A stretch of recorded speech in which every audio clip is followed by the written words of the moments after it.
time. Sorry we got on here a little bit late, but I'm having some problems with some of this equipment. And while I spend a couple of seconds here trying to adjust it so that I can tell what in the world it is that I'm doing, yeah, that sounds good, then we can get on with the broadcast. Tonight, ladies and gentlemen, what you're going to hear is something that no one has heard. The intelligence community has been well isolated from the American people for many years. And there is one specific organization that up until recently nobody even ever heard of, much less knows anything about. We assigned a special team of intelligence service operatives to collect information, another team to collate that information and analyze it, and another team to take that data and put it into the form of a report. Beginning tonight, I am going to give you what nobody wants you to know, and it's going to take several evenings. I suggest that if you are a person who is interested in the intelligence community or in this type of research, that you have a pad and pen near your side and that you take copious notes, because you will not ever get this from the Encyclopedia Britannica or from the World Almanac or from anywhere else, for that matter. So, ladies and gentlemen, settle in and get ready, because I'm going to pull the curtain up on the National Security Agency.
Report that I'm going to convey to you tonight, collected, analyzed, compiled by the intelligence service of the Second Continental Army of the Republic, you will know more about the National Security Agency than you will ever know about the intelligence service or the Second Continental Army of the Republic, I can assure you.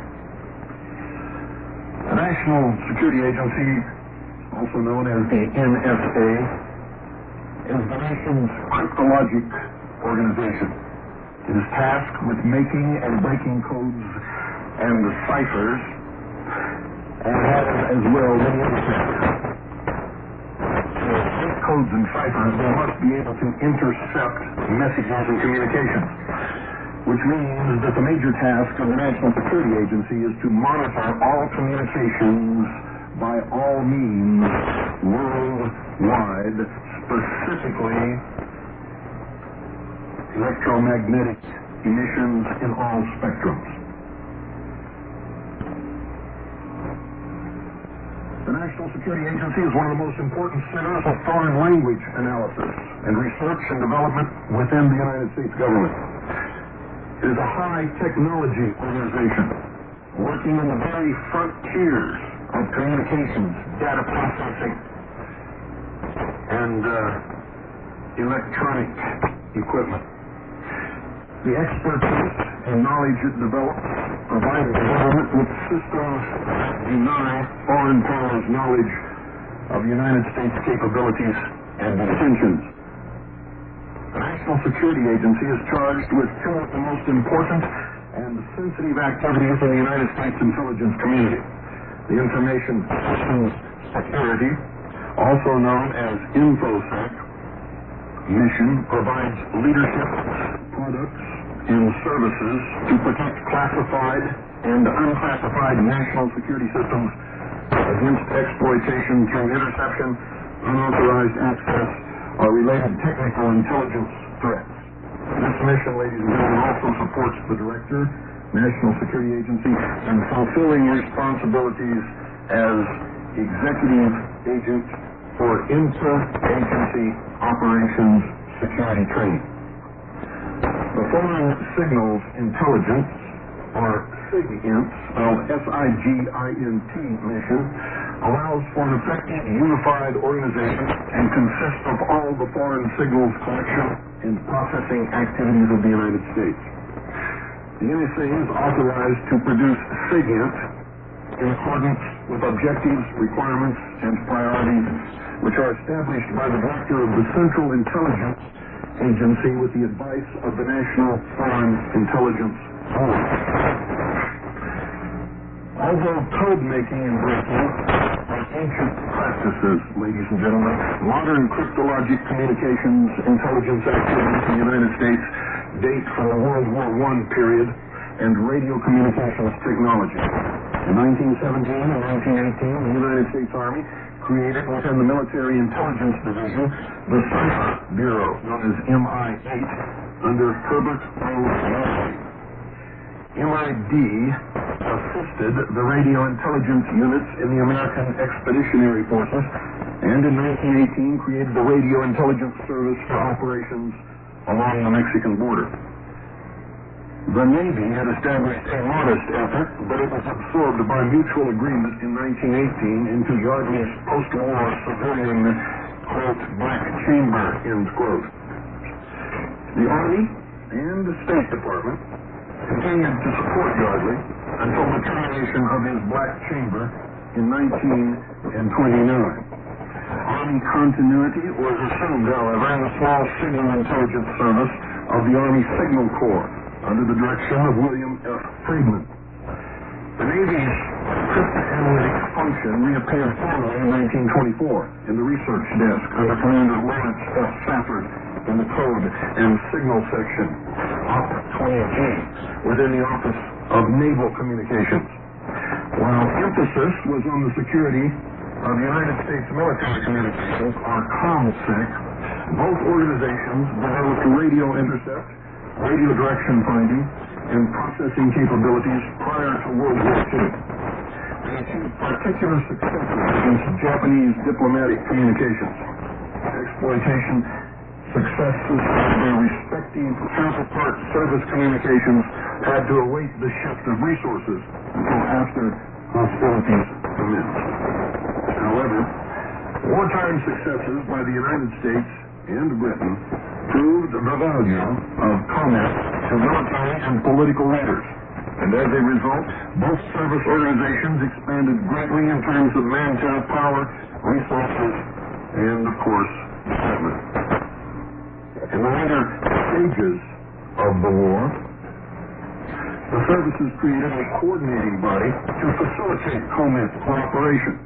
The Army Navy Communications Intelligence Board, or ANCIB, known as ANSIB, with a subordinate coordinating committee. ANCICC. These became the instruments for negotiating joint post-war arrangements. In late 1945, with the addition of the Department of State to its membership, NSA became the State Army-Navy Communications Intelligence Board, or STANSIB. STANSIB evolved in 1946 into the United States Communications Intelligence Board, or USCIC, which added the Federal Bureau of Investigation as a member. With the passage of the National Security Act of 1947, Congress reinforced the direction in which the intelligence community was moving toward increased centralization and to build the framework for a modern national security structure. Among other things, the Act established the National Security Council, known as the NSC, and the Central Intelligence Agency, CIA. The CIA became a member of USIB, which received a new charter as the highest national comment authority in the form of a National Security Council Intelligence Directive, NSCID number 9, dated 1 July 1948. As the Air Force sought to expand its cryptologic organization, Secretary of Defense James V. Forrestal contemplated cutting defense expenditures. One was a unified cryptologic agency. He appointed a special board under Rear Admiral M.E. Stone, the Director of Naval Communications, to formulate a plan for merging all military comment and CONSEC activities and resources into a single agency. Only the Army favored the Stone Board's recommendations for merger at this time, and the plan, ladies and gentlemen, was achieved. Excuse me, the plan was shelved, not achieved. Let me read that again. Only the Army favored the Stone Board's recommendations for merger at this time, and the plan was shelved. I'm a little ahead of myself. Achieved comes next. In 1949, a new Secretary of Defense, Louis Pat Johnson, also seeking ways to economize, reviewed the Stone Board's report and began to take steps for its implementation. After much discussion among the services regarding the concept of merger, on 20 May 1949, Secretary Johnson ordered the issuance of JCS, that's Joint Chiefs of Staff, Directive 2010. This directive established the Armed Forces Security Agency, or AFSA, which had as its mission the conduct of communications, intelligence, and communications security activities within the national military establishment. AFSA thus had the actual responsibility for running comment and COMSEC operations, excluding only those that were delegated individually to the Army, Navy, and Air Force. The JCS directive also established an advisory council within the AFSA structure, known for as the Armed Forces Communications Intelligence Advisory Council, or AFCIAC. It later was renamed Armed Forces Security Agency Council, or AFSAC. The organization became the mechanism through which AFSA reported to the JCS. On 15 July 1949, Rear Admiral Stone became AFSA's first director, appointed by the JCS. By January 1950, the Army and Navy cryptologic organizations had transferred enough civilian and military personnel, as well as equipment, so that AFSA could operate. AFSA did not, however, have its own facilities. Admiral Stone was succeeded in 1951 by Army Major General Ralph J. Cahill. By this time, various difficulties in defining powers and areas of jurisdiction were painfully obvious. Further, both directors experienced grave difficulties in obtaining the Advisory Council's approval of proposed courses of action because of AFSAC's policy requiring unanimous decisions. Finally, the potentialities of expanding technical comment capabilities in the late 1940s could not always be realized. During the Korean War, The quality of strategic intelligence derived from comment fell below that which had been provided in World War II. Consumers were disappointed and increasingly critical. By late 1951, AFSA had clashed with the service cryptologic agencies, with consumers, with the Central Intelligence Agency, and with the State Department, although not all at one time, nor with all on one issue. But despite the intentions, the NSA had in fact become a fourth military cryptologic agency, which defeated the entire purpose of its creation. On 13 December 1951, President Truman ordered a searching analysis to be conducted by a special committee to be named by the Secretaries of State and Defense, aided by the Director of Central Intelligence. Chaired by George Brownell, an eminent New York lawyer, the Brownell Committee surveyed the situation and in June recommended that a unified COMIT agency receive greater powers commensurate with clearly defined responsibilities. Advised that the agency be freed from the tripling line of subordination through AFSAC to the JCS and instead directly subordinate to the Secretary of Defense, acting with the Secretary of State on behalf of the National Security Council. It further proposed that the unified agency be controlled in policy matters by a reconstituted USIB under the chairmanship of the Director of Central Intelligence, in which the representation of military and non-military intelligence interests would be evenly balanced. In October 1952, the President and National Security Council adopted most of the Brownell Committee's recommendations and issued a revised version of NSCID No. 9 on 24 October 1952. A mingling of military and non-military interests was expressed in the word national. The production of COMIT was declared to be a national responsibility.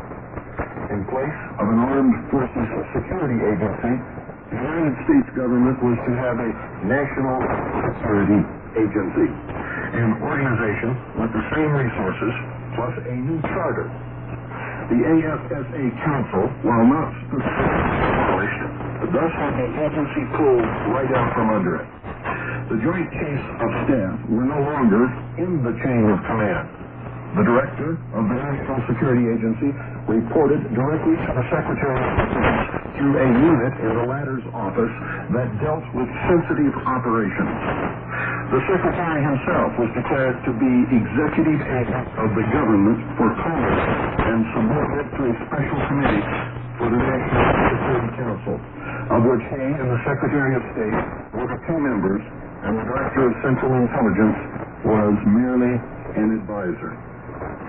The Secretary of Defense was instructed to delegate his current responsibilities to the Director of the National Security Agency and to entrust to him operations and technical control of all United States military COMIT collection and production resources.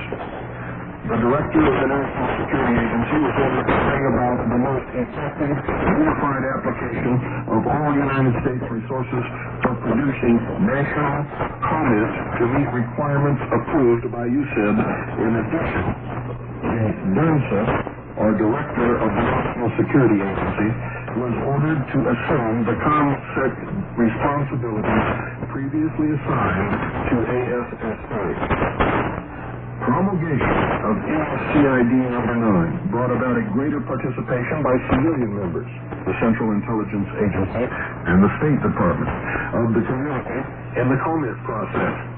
At the same time, it was recognition of the necessity for more centralized technical operations. And on November the 4th, 1952, Major General Ralph J. Kinine, United States Army, became the very first Director of the National Security Agency.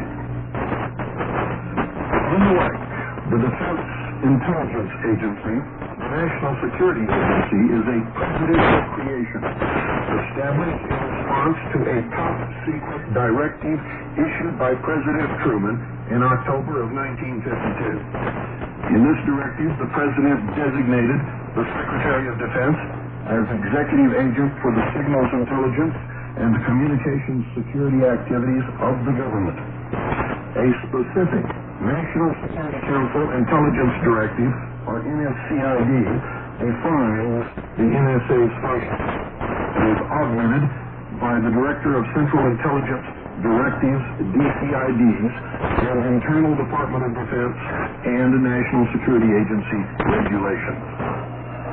The National Security Agency assumed the responsibilities of its predecessor, Armed Forces Security Agency, or NSA, also known as HOTT, which had been created after World War II to integrate the national cryptologic efforts. The National Security Agency was established as a separate agency, responsible directly to the Secretary of Defense.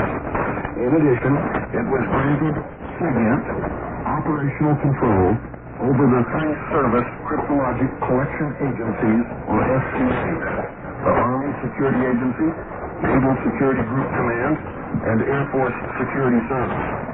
Under this arrangement, the National Security Agency encountered initially the same jurisdictional difficulties that were to plague the Defense Intelligence Agency.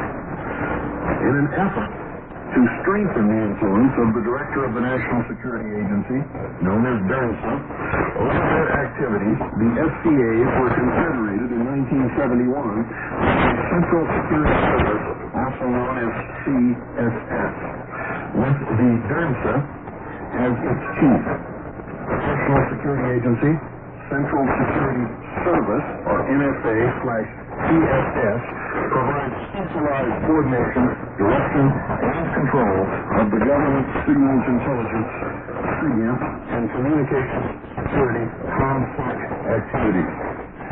The Central Security Service, CSS, was established by a presidential memorandum in order to provide a more unified cryptologic effort within the Department of Defense. With the establishment of the CSS, NSA underwent a major internal reorganization and became the institution it is today. As chief, CSS, the Director of the National Security Agency, exercises control over the signals intelligence activities of the military services. NSA, while not a military organization, is one of several elements of the intelligence community administered by the Department of Defense. The agency was charged with an additional mission, computer security, in a 1984 presidential directive, and with an operations security training mission in a 1988 presidential directive. The Department of State and Federal Bureau of Investigation, the National Security Agency has its own civilian career service, established by Congress in 1959. To maintain this career service, the agency conducts its own recruiting and employment programs. From its beginning, the National Security Agency has been hiring promising college graduates from all sections of the country, including the Baltimore-Washington area, to augment its growing staff of professionals. A major recruiting center of the entire intelligence community is Brigham Young University in Utah. The Secretary of Defense approved the plan for restructuring defense intelligence on 15 March 1991 and subsequently forwarded it to Congress. The plan emphasized the centralization of management within the Department of Defense for more effectively dealing with the changing world situation. However, the National Security Agency is only peripherally affected by the plan, under which the Office of the Secretary of Defense for Command, Control, Communications, and Intelligence does not exercise the same degree of control, direction, and authority over the National Security Agency as was instituted for the Defense Intelligence Agency. Most National Security Agency employees, both civilian and military, are headquartered at Fort George G. Meade in Maryland. The rest of the workforce is scattered at continental United States and overseas field locations. The National Security Agency is one of the largest employers in the state of Maryland, Its workforce represents an unusual combination of occupational specialties, including engineers, physicists, mathematicians, linguists, and computer scientists. The NSA reportedly has about 20,000 employees in Maryland alone, with a $831.7 million payroll in 1990. This estimate is consistent with the approximately 5 million square feet of National Security Agency office space at Fort Meade, somewhat less than the Pentagon, which houses somewhat more than 20,000 personnel. Other published estimates that the National Security Agency has between 38,000 and 52,000 employees clearly also include the personnel of the Central Security Service military components, as well as contractor personnel. The National Security Agency conducted the most significant upgrade of NSA's facilities in its history. Based on a blueprint, the facility's focus plan, prepared and approved in 1989. The 1989 facilities focus plan provided for the upgrading of over 2.5 million square feet of space and will be involved the movement of over one-half of the National Security Agency's workforce. When completed, the NSA will have achieved a long-sought goal of a minimum of 70 square feet of office space per person across the entire National Security Agency. In 1991 alone, the NSA added over 1 million square feet of new space to the NSA inventory by opening the new REE, or Reed Building, the SPL state-of-the-art microelectronics production facility, the System Processing Center, and the Columbia Annex. These facilities were occupied by thousands of National Security Agency employees.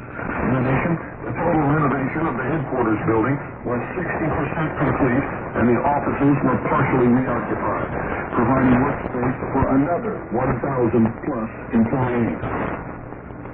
As the National Security Agency moved people into these new spaces, the areas they leave were fully renovated, and other employees moved into expanded spaces, a process the NSA called decompression.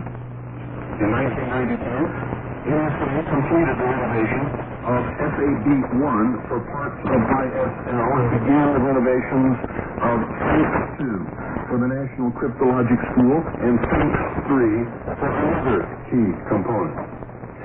In addition to executing the facilities focus plan, many other major facilities projects are underway or have been completed.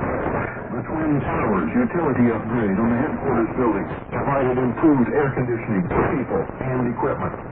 The 3,000-ton chiller plant constructed in front of the headquarters building provided much-needed cooling for Ops 1 occupants.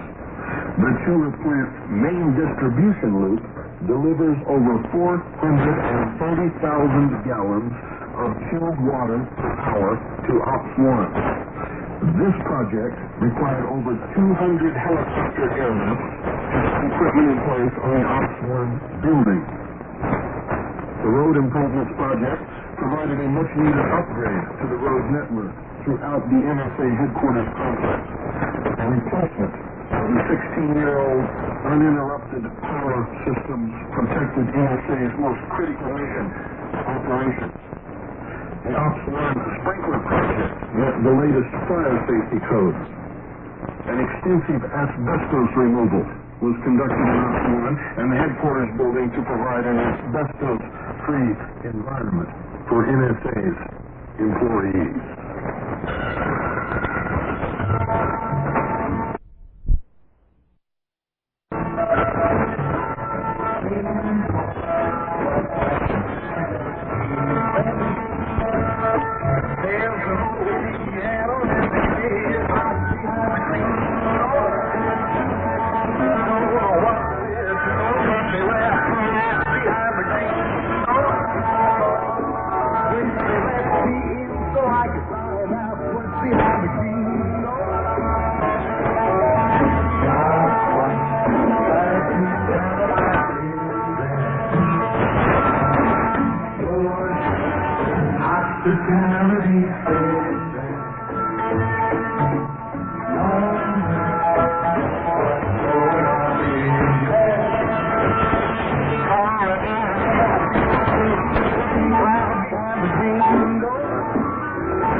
to you, as always, South America Trading, who specialize in non-confiscatable, non-reportable hard assets. Assets that you don't need. Everything comes to pass that has been predicted, and I guarantee you that it will. I can't tell you exactly when, but I can tell you that it will. For instance, ladies and gentlemen, Robert Rubin has exhausted his sources to steal money from in order to keep the government afloat. He has raided the federal pension funds twice. Totally illegal, totally unlawful, and in fact was threatened with impeachment by several members of Congress if he ever does it again. We know, because it was stated, ladies and gentlemen, just day before yesterday on Sunday, by Robert Rubin himself, that if an agreement isn't reached on the budget by the 28th of February, the United States government will default on March the 3rd. If that happens, the dollar will plummet, and the stock market is sure to crash. Do you want to take a chance of losing everything that you own because you failed to make a telephone call and take the proper steps to prepare? You see, because if that happened, that would be the long-awaited economic catastrophe that would allow the president to declare a state of national emergency and declare martial law. The rest, I'm sure, you are fully capable of imagining. So call our sponsor, Swiss America Trading, at 1-800-289-2646. That's 1-800-289-2646. Thank them for sponsoring this broadcast. Tell them that you're staying listener to the hour of the time, and you'll get red treatment, I assure you. And do, ladies and gentlemen, what a responsible person should do. You must at least protect a portion of your assets. And there is only one commodity in the history of the world that can do that. It's known as real money. Gold and silver coin. 1-800-289-2646. And do it now. You know how you are. You're just like me. I tend to procrastinate sometimes, and so do you. So call now. 1-800-289-2646.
all of which were intended to create a dignified and professional look at the National Security Agency.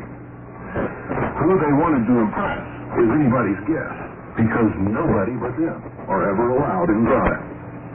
But some workspaces remained overcrowded and unattractive, with some officers working under such crowded conditions that must interrupt their work to move each time a teamwork teammate enters or exits the aisle.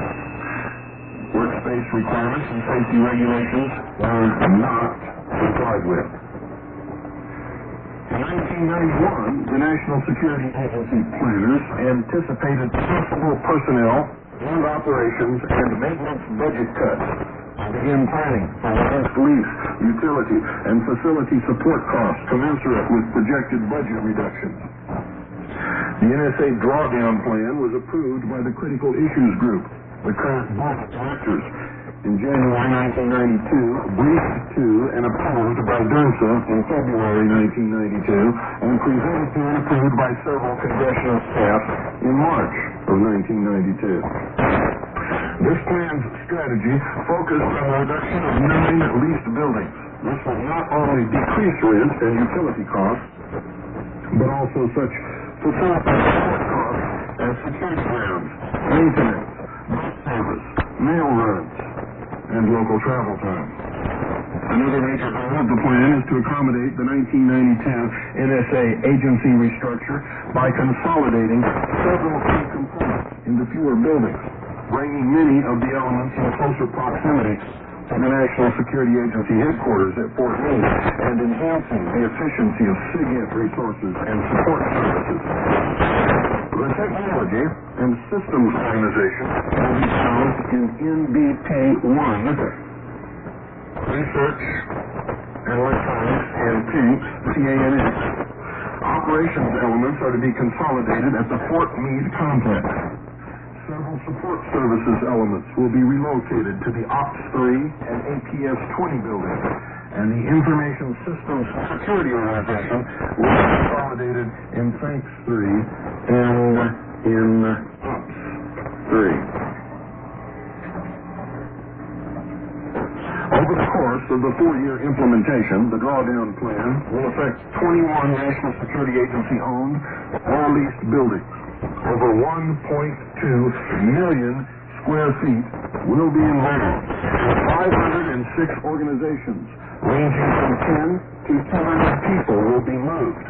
The plan comprises more than 1,700 activities ranging from building design and construction to furniture and communications installation to the actual organizational moves. The plan is further complicated by over 3,000 constraints or dependent activities. Constraints are activities that must precede or succeed one another. Therefore, if one activity is delayed, it can delay another activity, which in turn delays 2 more activities, which in turn delays 7 more activities, and so on ad dominitos.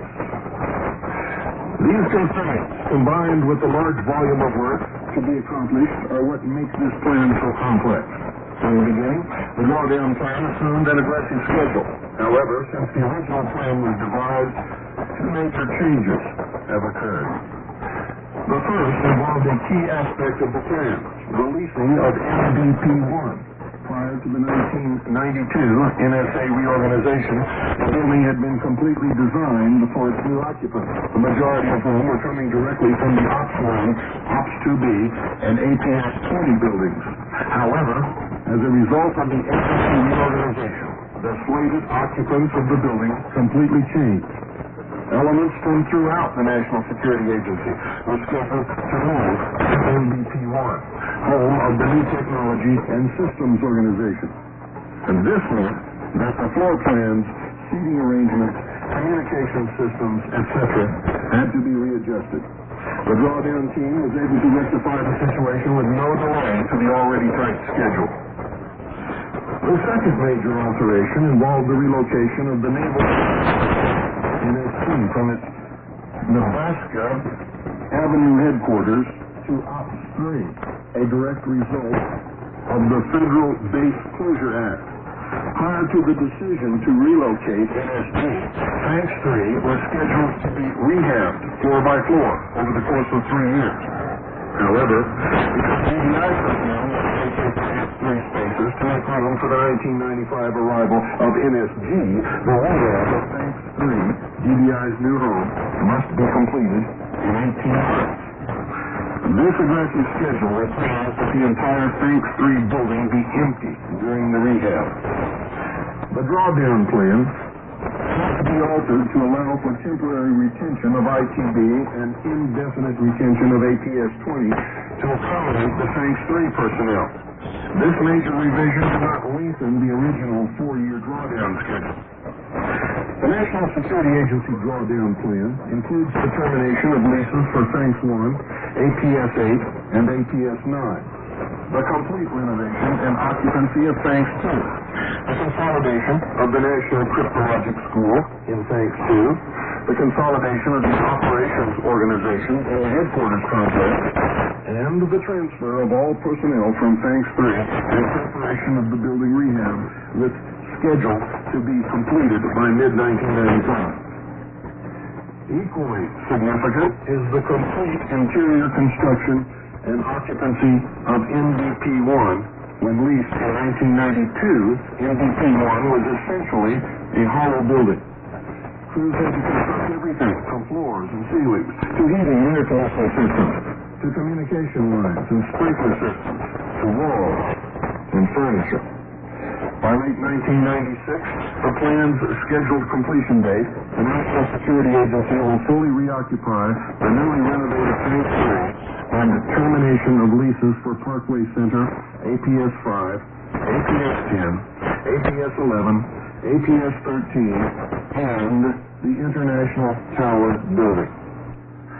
The implementation of the National Security Agency Space Drawdown Plan required the combined efforts of community organizations, the Support Services Organization for design, construction, maintenance, custodial, transportation, furnishings, and security operations, the Army Corps of Engineers for project lease management, the Technology and Systems Organization for communications and support, the Plans, Policy, Programs Organization for financial programming and budgeting.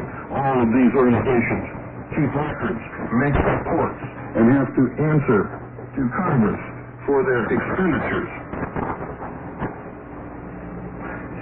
So, for an agency that's supposed to be super secret, it was not hard for the intelligence service to accumulate, analyze, and compile all of this information, ladies and gentlemen.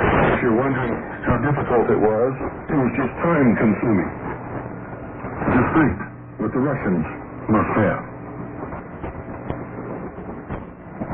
Focusing on quality customer support, the Space Drawdown Plan tries to minimize the inconvenience to the National Security Agency personnel as much as possible. Other than the time required to pack and unpack, moves are completed overnight with minimal office downtime.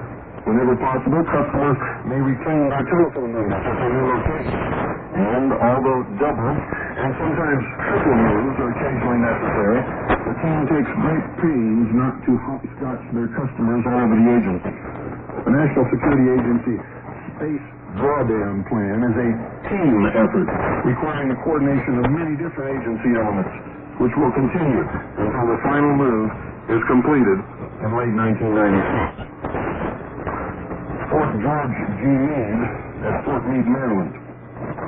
Fort Meade's mission is to provide a wide range of support to 56 tenant organizations from all 4 services under several federal agencies. Major tenants include the National Security Agency, NSA, the United States Army Intelligence and Security Command, the Naval Security Group Activity, and the 694th Intelligence Wing of the United States Air Force.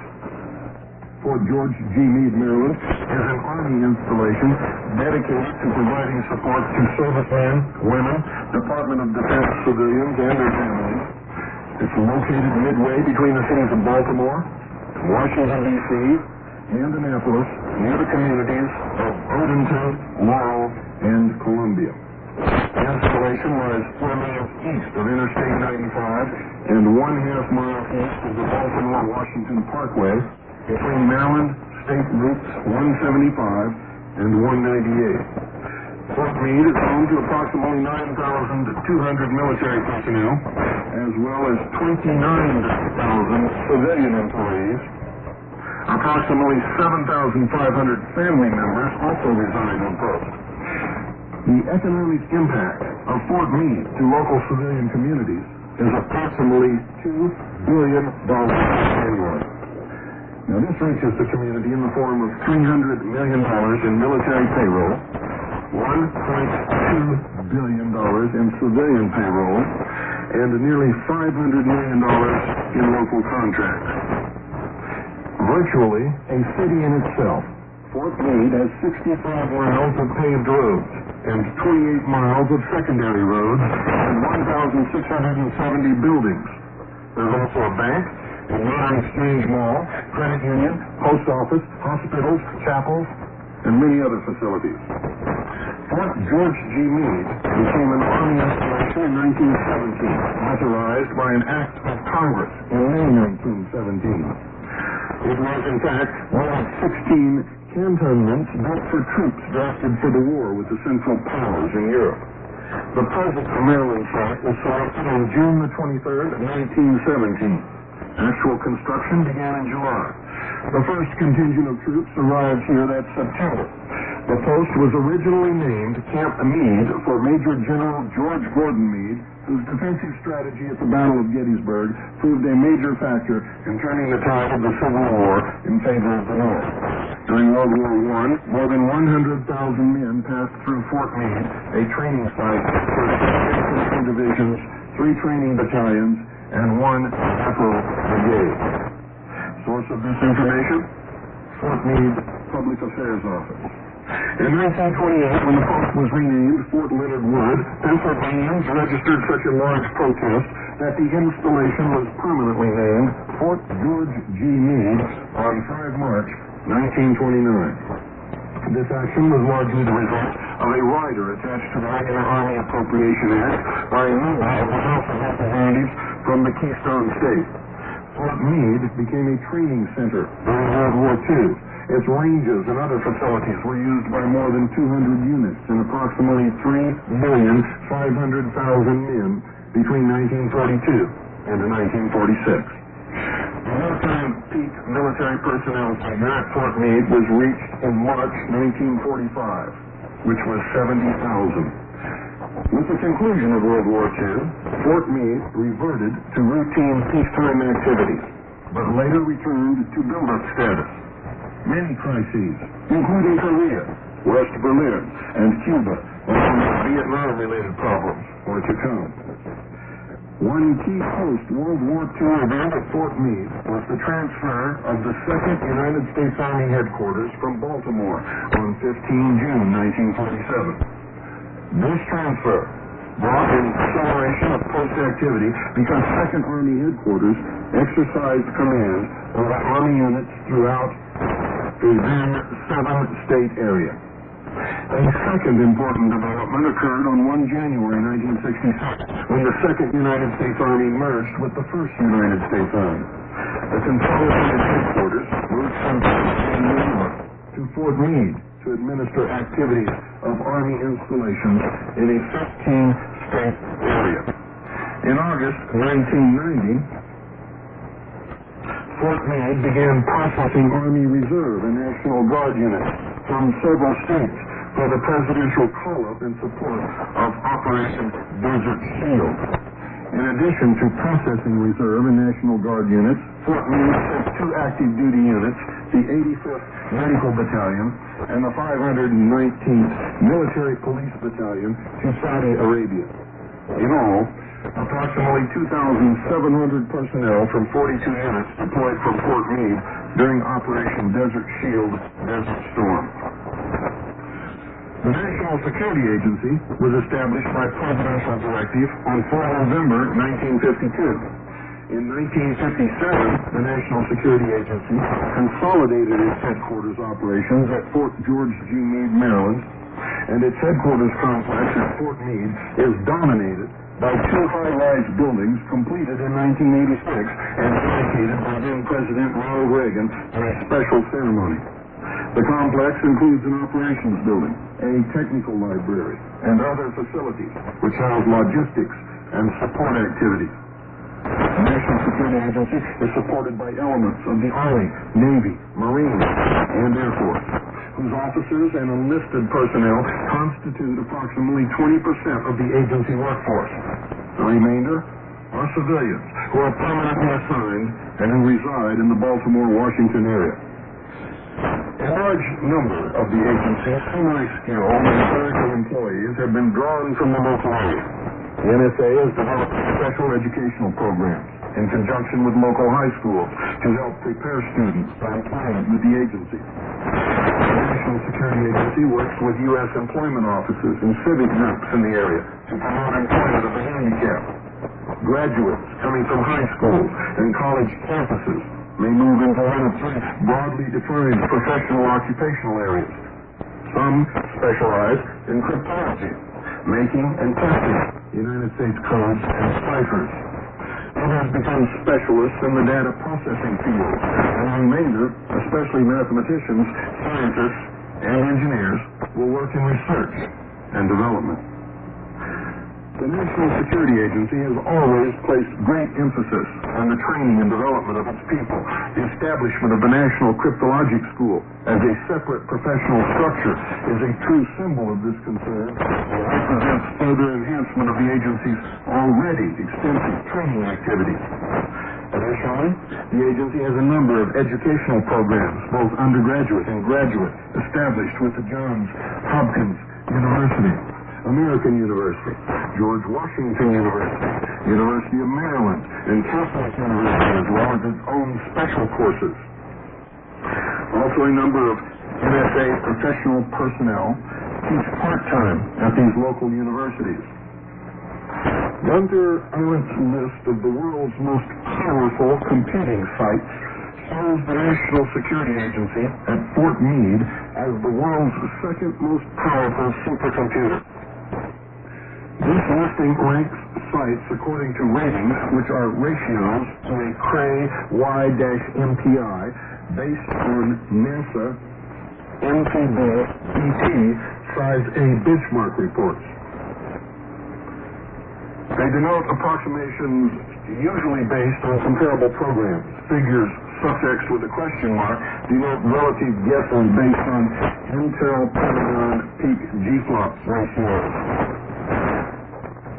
Installed at George Meade are 1 Cray T3D MC 1024-8, 4 Cray C916/161024, 5 Cray J916/161024, 1 TMC CM-5/256-128, 6 Cray Y-MP8E/81024, 1 Cray T94/4128, 1 SRC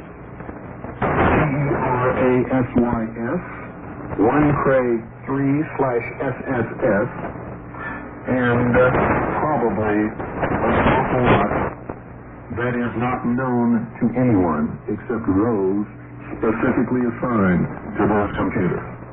We will continue tomorrow night and the night after until we're completed with this report. Ladies and gentlemen, good night, and God bless each and every single one of you.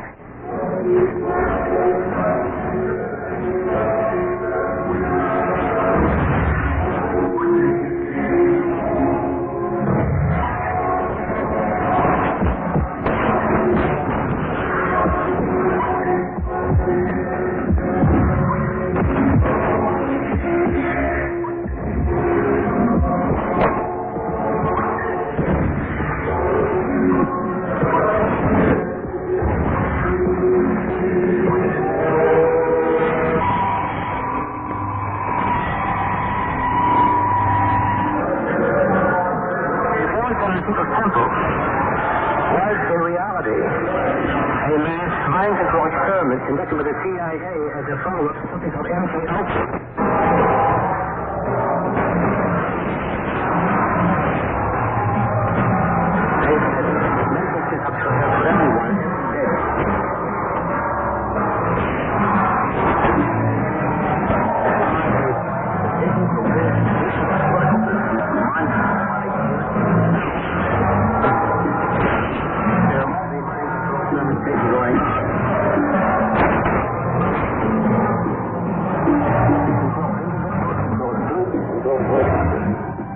WWCR, Nashville, Tennessee, USA.